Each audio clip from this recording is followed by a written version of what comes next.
국가가 먼저 찾아 나서는 적극적인 조사를 통해 미처 밝혀내지 못한 진실을 최대한 밝혀내겠습니다. 국가의 책임에는 유효기간이 없습니다. 민주시민 여러분, 오늘은 우리 현대사의 가장 아픈 상처를 국가가 처음으로 정면으로 마주한 날을 준비했습니다. 이재명 대통령이 해방 이후 처음으로 국가폭력 피해자와 유가족을 한자리에 모시고 국가를 대표해 위로와 사과를 전했습니다. 17살에 납북됐다 돌아온 뒤 전기 고문을 당하고 빨갱이로 10년을 살아야 했던 어느 어부의 증언 앞에서 대통령은 국가의 책임에는 유효기간이 없다고 못 박았습니다. 그런데 이렇게 뜻깊은 자리를 정작 언론은 왜 이렇게 조용히 넘어갈까요? 오늘 그 현장을 그대로 짚어드리겠습니다. 시작하기 전에 구독과 좋아요 한 번씩만 부탁드립니다. 그동안 국가가 피해자들의 간절한 부름에 충분히 응답하지 못했던 점에 대해서 대통령으로서 깊은 책임감을 느낍니다. 과거사 정리라는 해묵은 숙제를 더 이상 다음 세대에 떠넘길 수는 없습니다. 국가가 국민에게 남긴 상처를 이제는 국가가 책임지고 치유해 나가야겠습니다. 대통령의 다짐은 말로만 끝나지 않았습니다. 지난 2월 과거사법이 어떻게 바뀌었는지 직접 들어보시죠. 지난 2월 과거사 정리법의 개정을 통해 피해자들에 대한 국가의 배상 및 보상과 명예회복의 책임을 법률에 명확하게 담았습니다.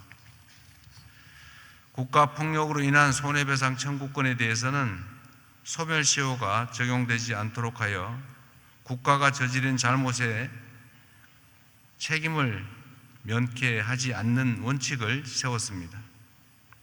그렇다면 이 약속을 실제로 실행할 기구는 지금 어디까지 와 있을까요? 진실화해위원회 위원장의 보고를 들어보시죠. 너무도 다행스럽게도 3기 위원회가 제때에 출범되도록 대통령님과 국회에서 큰 관심을 가지고 애써주신 것에 대해 다시 한번 감사드립니다. 3기 위원회는 7월 21일 조사중지 사건 포함 2,100여 건을 조사 개시함으로써 공식 활동을 시작했습니다. 지난 5개월 동안 7,000건에 이르는 새로운 진실규명 신청도 접수되었습니다. 이 모든 숫자 뒤에는 한 사람 한 사람의 무너진 삶이 있습니다. 오늘 이 자리에 선 어느 어부의 이야기를 꼭 들어주십시오.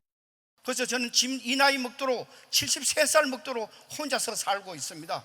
그런데 진실과위원회에서 2기 때 공고 결정이 내려가지고 제가 징역 사는 거에 대해서 재심 신청을 했는데 아직도 1년이 넘도록 소식이 없습니다. 그래서 저는 사찰을 너무 심하게 받다 보니까 생활을 할 수가 없어서 지금 기초수급자로 건건히 살고 있어요. 그래서 물론 저보다도 고생하신 분들이 더 많으시겠지만은 이 자리를 빌어서 대통령님이라든가 뭐 다른 분들에게 꼭 부탁드리고 싶은 것은 저희 빼앗긴 인생, 제 인생을 좀 구제해 주십시오.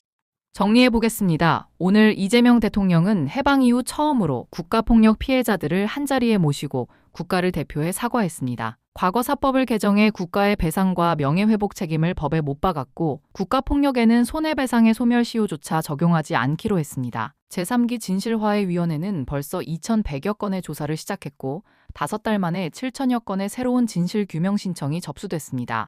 17살에 납북됐던 어부가 73살이 되도록 빨갱이라는 말을 듣지 않고 인간답게 살고 싶다고 호소하는 이 절박한 목소리에 국가가 이제야 응답하기 시작한 것입니다. 이렇게 나라가 지난 잘못을 하나하나 바로잡아가는데도 정작 언론은 왜 이렇게 조용할까요? 침묵하는 언론 대신 깨어있는 민주시민 여러분이 이 영상을 널리 공유해 주십시오. 민주수첩은 내일 더 흥미로운 이야기로 찾아오겠습니다. 끝까지 시청해주신 민주시민 구독자님들 감사합니다. 행복한 하루 되세요.